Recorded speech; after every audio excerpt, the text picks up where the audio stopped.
Samboyo Putro sebagai spirit baru kesenian jaranan kuda kepang. Dan pada tahun 1977 setelah berdirinya Samboyo Putro, jaranan mulai mendapat pengakuan dari masyarakat dan pemerintah. Jaranan Samboyo Putro ini didirikan oleh mantan Polwil Kediri dari Bandar Lor yang bernama Pak Sukiman atau Samboyo. Dengan adanya jaminan dari pihak kepolisian inilah jaranan mulai berani bertengger di Kediri, bersaing dengan kesenian lainnya. Jaranan Samboyo itu dahulu mendapatkan wangsit dari Pamenang Joyoboyo. Pak Sukiman mendapatkan wahyu dari Pamenang agar mendirikan jaranan dan menguri-uri kesenian asli Kediri ini dan untuk memperbaiki citra kesenian jaranan yang dahulu dianggap jelek atau ilmu sesat di mata masyarakat.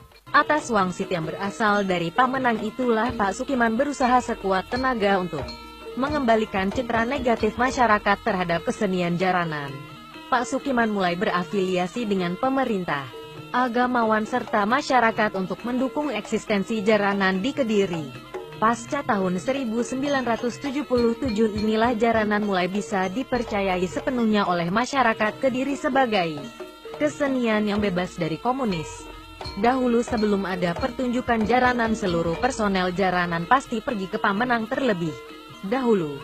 Kalau sekarang hanya dilakukan oleh para gambunya saja. Perubahan ini disebabkan lebih pada ketakutan pemain jika menjadi korban Pamenang. Pemain-pemain itu takut kalau suatu saat dia mengingkari janjinya dengan Pamenang. Pada saat berdirinya jaranan Samboyo Putro tahun 1977 itu, Pak Sukiman berusaha keras.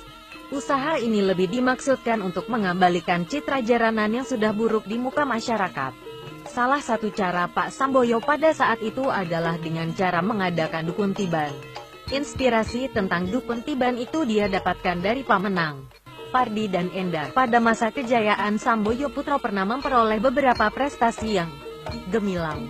Beberapa tahun setelah berdirinya Samboyo, langsung mendapatkan juara satu festival jaranan se-Jawa Timur.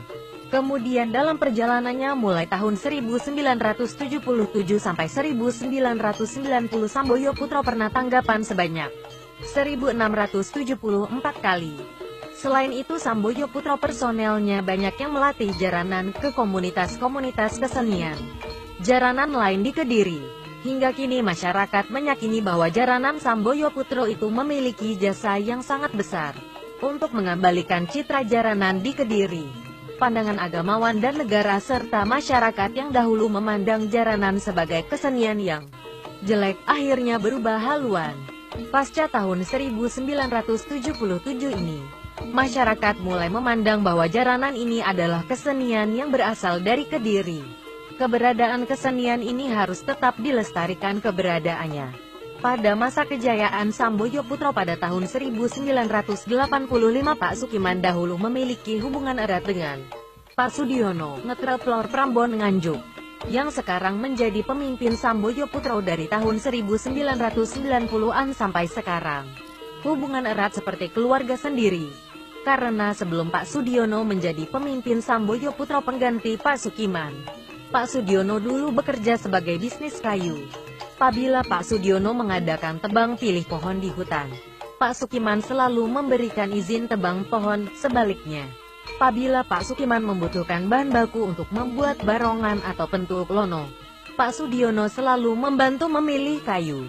Ketika di acara pementasan Samboyo Putro, Pak Sukiman selalu mengundang Pak Sudiono supaya hadir di acara tersebut. Padahal waktu itu Pak Sudiono kurang berminat dengan kesenian jaranan. Kemudian di sela-sela acara, ketika pementasan berlangsung Pak Sukiman berkata sambil bercanda, "No, Samboyo kim besok seng openi wong Nganjuk lo." Pak Sudiono tidak tahu kalau yang dimaksud Pak Sukiman adalah dirinya sendiri. Kemudian Pak Sukiman mengajak Pak Sudiono ke petilasan Sri Aji Joyoboyo di Pamenang. Oleh kubiyen ki koken elo, kata Pak Sukiman. Pak Sudiono tidak mengerti apa yang dimaksud. Ketika perjalanan pulang, Pak Sudiono tidur kaget dalam mimpi. Pak Sudiono memegang pecut, cemeti dan memakai baju bopo atau gambuh, yang diartikan generasi penerus Samboyo Putro setelah Pak Sukiman adalah Pak Sudiono sendiri. Pada tahun 1990 Pak Samboyo atau Pak Sukiman meninggal, dan Samboyo Putro hampir bubar. Karena personel gambuh banyak yang tidak mau meneruskan. Mereka memilih bubar atau mendirikan grup jaranan lain. Kemudian Samboyo Putro sementara dipimpin oleh Pak Sumantri atau Pak Tri. Tapi tidak berangsur lama. Setelah banyak konflik-konflik yang berlanjut, akhirnya Pak Tri hanya memimpin Samboyo Putro selama 2 tahun. Kemudian Pak Sudiono mendapat wangsit dari Pamenang. Dalam wangsitnya Pak Samboyo harus meneruskan generasi Samboyo Putro. Tapi dalam arti Samboyo Putro harus diboyong di daerah asal Pak Sudiono di Ngetrep, Lor Prambon Nganjuk. Karena pada saat masa itu banyak sekali saingan antar grup jaranan dan konflik yang berlanjut. Akhirnya Pak Sudiono memboyong semua peralatan Samboyo Putro dari Bandar Lor, Kediri Kota, ke Ngetrep Lor Kurung Rejo Prambon, Nganjuk dan memulailah Pak Sudiono merintis kembali Samboyo Putro, yang dulu vakum selama 1 tahun kemudian dihidupkan kembali, untuk mengenang jasa Pak Sukiman. Pada barongan Samboyo Putro yang bernama Mbah Legi, Pak D. Sukiman, dan Pak D. Cokro Miharjo diberi nama Bayangkara, yang artinya keberanian melawan bebaya, mara bahaya. Dahulu Samboyo Putro pernah mendapatkan penghargaan dari Sinuwun Hamengkubuwono X berupa kenang-kenangan berwujud logo Keraton Ngayogyakarta. Barongan Mbah Legi mendapatkan sematan langsung dari Sinuwun Hamengkubuwono X sendiri. Setelah Pak Sukiman pendiri Samboyo Putro meninggal pada tahun 1990, sebagian grup ini bereinkarnasi dan terpecah belah menjadi grup jaranan lain di Bandar Lor seperti Sanjoyo Putro yang dahulu didirikan oleh Pak Sarpan. Sebelum Samboyo berdiri, jaranan Pakelan adalah jaranan yang sudah bisa berdiri dengan eksis di Kediri. Para pemain jaranan Pakelan itu rata-rata dahulu berasal dari LKN. Samboyo bubar pada tahun 1990-an bersamaan dengan meninggalnya Bapak Samboyo sebagai pimpinan jaranan itu. Pasca Samboyo bubar, kesenian jaranan sudah mulai merebak hampir di seluruh desa yang ada di kota Kediri memiliki jaranan masing-masing. Akan tapi mereka juga masih berkiblat dan memiliki karakter seperti jaranan Samboyo Putro.